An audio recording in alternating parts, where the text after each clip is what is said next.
sure it's It looks delicious. Am I being Satan right now? It's almost bathing suit season that goes straight to my head. So.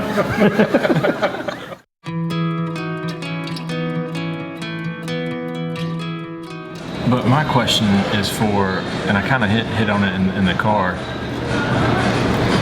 You know, recently with the death of some of the people that are my age, you know,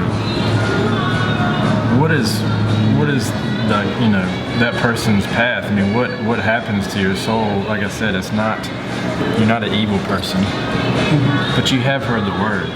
You know the grace is there, and you haven't been striving for it. You know, or for me, if I hadn't have, you know, recently gotten serious in my walk, if I had died college or after college, you know, what are my options for a person that is a good person? I'm not a bad person, but I knew the grace was there, and I didn't strive for it, you know?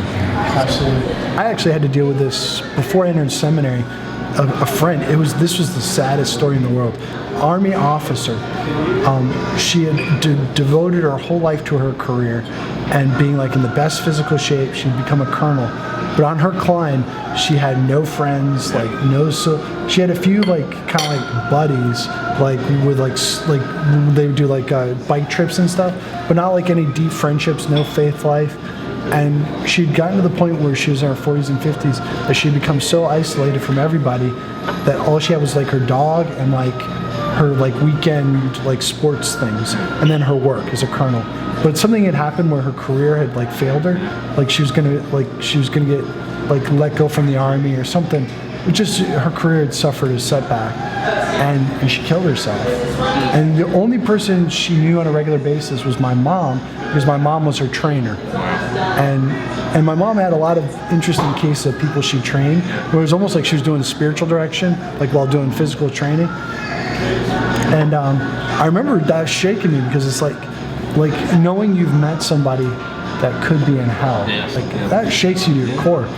I do think though that it is good to cultivate hope, like that, and have that sense of mystery. Like we just don't know. Is that good for us? You know, God's desire, at least on this side of eternity, is that all people be saved.